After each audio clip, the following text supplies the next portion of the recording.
All right, let's look at how to make a required field in Bubble. So as you can see here, when I click on this input, all right, this is like a login, right? You can use this for anything though.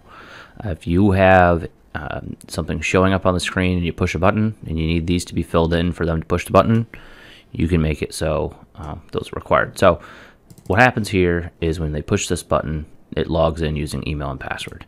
So I don't want them to be able to push this without these buttons really being filled in. So if I click on email, I can do input should not be empty. And what that will do is make it so you can not push enter until this is filled. The password. This is the not even like a good page. This is a bad page. I don't even have stuff spelled right. But it's the current login for an app I'm working on. So if we look at this now, I push this button and the workflow is just log the user in, go to the first page of the app. But click preview.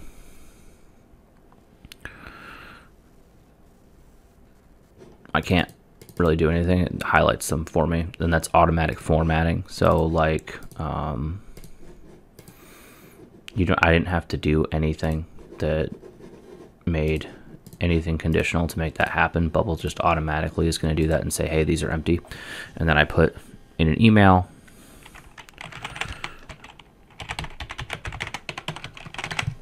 It would let me try to log in. I don't have one saying like a page to go to if you don't have a login, so it's just giving me this error. But essentially that is how you do it. What's actually really cool is with Bubble, if you don't have a field that is showing up on the page, it'll just let you to not have things be allowed. So see if I can find an example of that. So say I'm creating this form that has multiple options that makes different boxes show up. If I want to make it so they can't submit it without filling in the boxes, I just click here and then I go to image or input should not be empty, input should not be empty, input should not be empty, input should not be empty, and input should not be empty. Now when I do that, any one of these that are saved to this button will work. So right now what I did was I made it for simplicity. I just made this one and this one saved because these two are going to show up on two different options for the top, and I'll show you what that looks like here. So option 1, submit. Okay, but if I did option 2,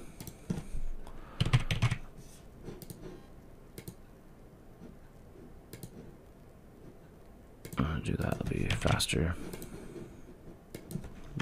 What am I doing wrong here? There.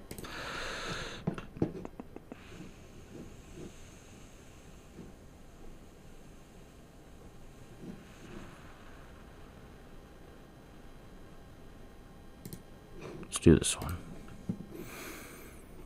Okay. I have to name the image. Great. Submit button shows up. I had designated you have to fill in this and you have to fill in this, right? So because I designated that, they aren't gonna, it's still gonna let me go in, because if this is hidden, I don't need it filled in. If this one's hidden, I don't need it filled in. But in my data here, I have them input should not be empty.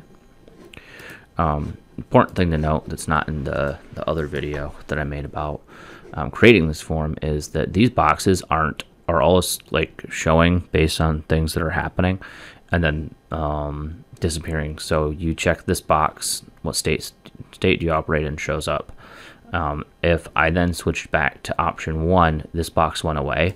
So to stop that from happening like we just saw, I would do when drop down A's value is, what are the values? Option 1. Okay. Or actually just make it is not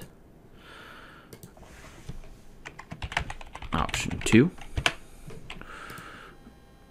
Element is visible goes to no. And what that'll do is then make it so it doesn't show up. Whereas previously, if I had done that, it would have shown up because technically that box was still checked, even though I was hiding it.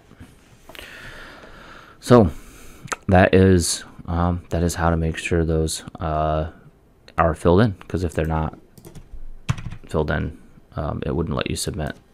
Well, the submit button doesn't even show up on my form, but you can just make everything required to be filled in. And then if the box isn't shown, if it's not on the screen, Bubble doesn't make them fill it in, because obviously they can't, because it's not shown. It's smart enough to do that for you. All right, hopefully it's helpful.